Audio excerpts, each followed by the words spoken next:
Hello friends! Samahan niyo kami sa una naming trip as husband and wife.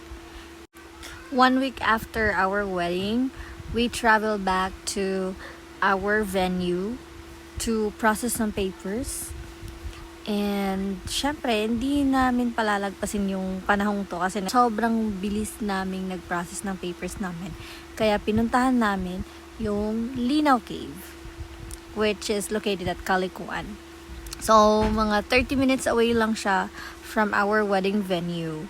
And then, may isang store doon, Pitsangit yung name. Before that store, meron doong mga tourist guide na mag-help para makarating sa Linaw Cave. 10 to 15 minutes walk to the cave itself. Hindi ka makakapasok without a tourist guide. So, you'll just have to pay 350.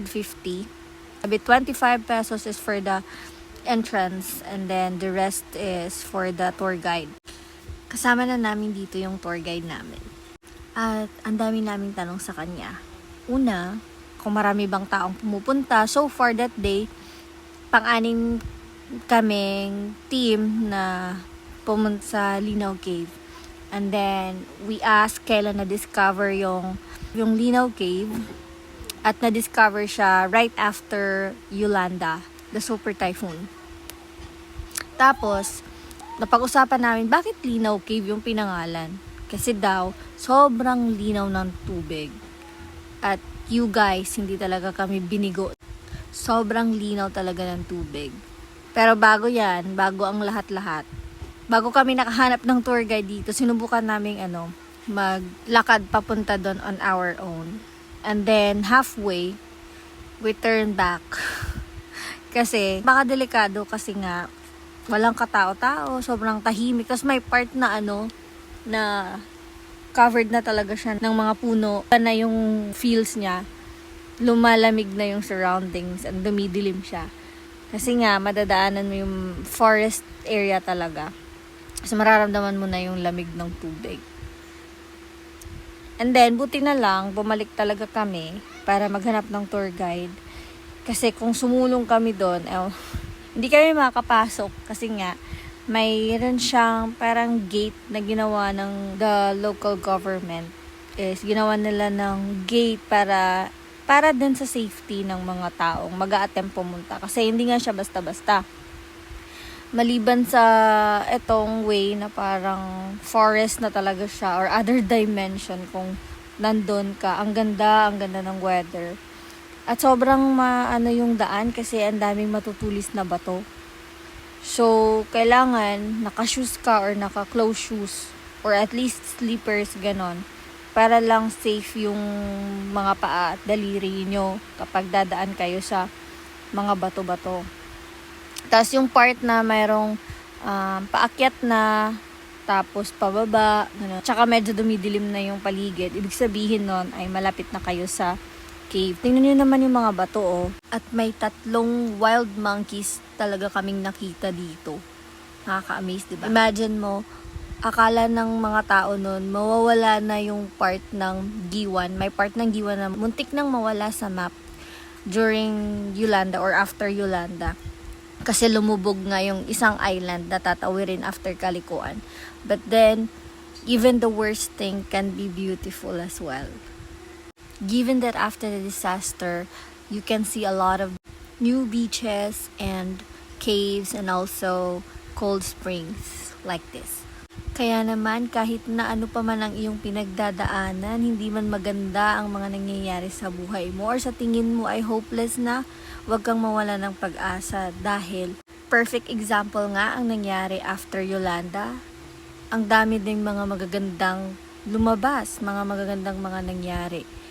Who knows, hindi mo alam kinabukasan ano yung mangyayari sa buhay mo. So don't give up and just keep pushing. Lumaban ka, wag mong ipapatalo. This part right here, itong mas maraming bato na, dyan na, yan paakyat bago bumaba papuntang cave. Kaya na siya. Medyo, sabi ko, ay, mataas yung aakyatin. Pero hindi naman pala. Tapos, pababa na, ayun, yun, nandun yung parang may na papasok. That's the cave. So, pagpasok ng cave, may pababa pa siya. And yung local government dyan, nilagyan nila ng mga parang bridge na gamit yung kahoy para lang may madaanan yung mga tourist na pupunta doon. Kasi medyo mahirap siya and malalim siya if wala yan. So, actually, nakatulong yan sa pagtawid. Medyo dahan-dahan lang kasi slippery siya. So, delikado ma-slide kasi syempre bato yung nasa paligid. And ayan, pumasok na kami sa gate niya, nakapasok na. And then another pababa yan, sobrang lalim ng water na yan. And then sobrang lalaki ng bato at matutulis. And ayan, pag nakatawid ka doon, tatawiran na naman. This one is, malalim siya. As in, lampas siya sa akin. Lampas siya sa tao.